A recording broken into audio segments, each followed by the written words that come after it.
Hey everybody, welcome back to Horror Trans. My name is Stephanie Bree. I am a transgender woman and I talk about all things horror. And today I'm wrapping up the Urban Legends franchise by talking about Urban Legends Bloody Mary. Now, Bloody Mary takes a twist from the previous two films, which were very much grounded in reality and basically, your pretty typical slasher films, post Scream slasher films, I should say, self aware.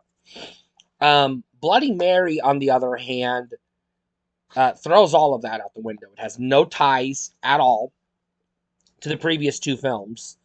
Um, Outside maybe some Easter eggs, which I'm not going to count. So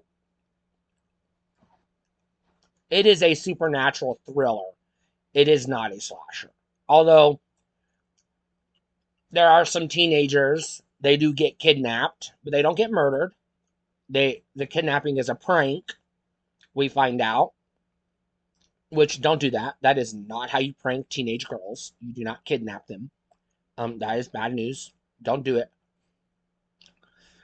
And so we get some time jumps. I'm gonna go ahead and spoilers, by the way. I'm gonna spoil this one a little bit. We do get some time jumps, and it starts out.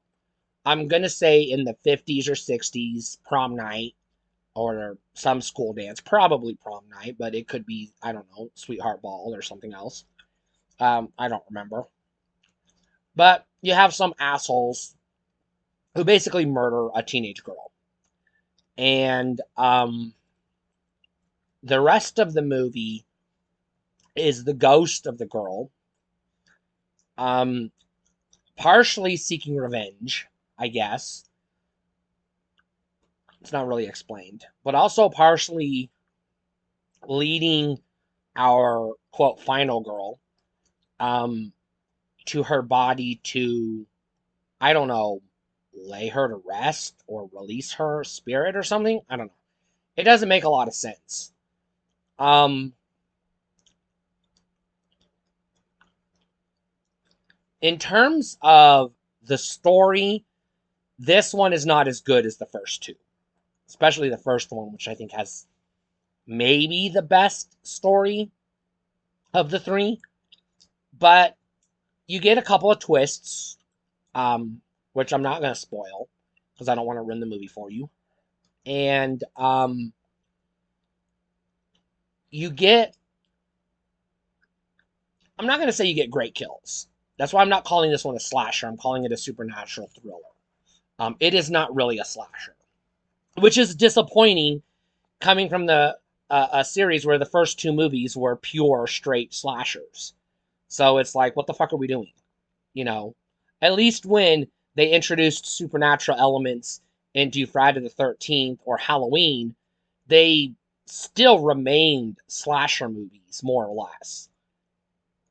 Jason Goes to Hell, that's a whole can of worms we don't want to open right now, but I guess it was still a slasher. I guess. This is not. Um, this is not quite a haunted house story, though. This is more something akin to Sometimes They Come Back, which I haven't reviewed yet on the channel, but it's similar. It's a very similar plot to that, and very similar twist, I will say. Um, Now, if you're paying attention to the movie at all, the twist will not blindside you. You're gonna see it uh, telegraphed early on, and you're gonna see it a mile away. You're gonna be like, "Oh yeah, saw it coming. Oh well, it is what it is." So the twist isn't. I'm saying twist. I don't even know if it was supposed to be a twist. Maybe it was a twist. I don't know. But anyways, um, like I said, I mean, you kind of have kills in this movie, but they're not slasher level kills. They're more like haunted house type movie kills. So it's like, you know, more like, I don't know, subdued, I guess, than what you're used to in the franchise, which again, I'm not a fan of. Um, So it does sound like I'm dogging this movie, okay? But actually, I enjoy it. Um, like I said, I want to make it very clear. This is nothing like the first two Urban Legends. In fact, I don't even know why they called this Urban Legend. There's literally nothing to do with Urban Legends at all in this movie. So the name doesn't even make fucking sense. Um, the mystery question mark, or the, you know, detective-ing portion of the movie isn't great. It's not very fleshed out. It's just sort of like, oh yeah, we got to have them looking through newspapers, and what else do you do? You know, like it's paint by numbers. This movie's very paint by numbers. And it's not great, but it's not bad. As a capstone to the Urban Legends franchise, um it's passable. It's serviceable. You know, it's scary. It is scary at times. Like I said, not really gory, but you know, not gory, I guess. You know, it's an okay movie. I'm gonna call this one middle of the road. You know, not great, not bad, but I'm still rating it a buy for two reasons. One, um, I've already reviewed the first two as buys, so you might as well get the third one. Why not? And two, at least I can give it kind of credit for doing something different with the franchise, even though it's it's almost like, you know,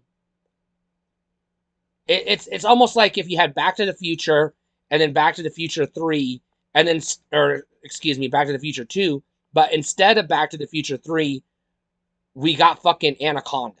It's like, what the fuck? This has nothing to do with anything.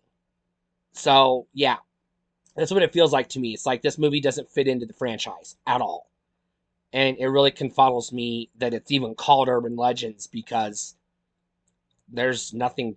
I mean, maybe some Easter eggs if you got a magnifying glass to it, but why would you do that? This isn't the kind of movie that you're going to analyze. This is the kind of movie that you're going to watch, you know, when you're having a marathon of the trilogy, I guess. And this is just going to be the one that you're like, oh yeah, I forgot about it, but sure, let's just finish the trilogy because whatever, we've come this far. That's pretty much the only reason or time I can think of that you're going to rewatch this movie. Which, you know, the first two movies are great. You know, rewatch them for sure. You know, it's like when you're marathoning, you know, the Elm Street movies. Should you skip over Freddy's Revenge? Absolutely. But are you gonna? Probably not.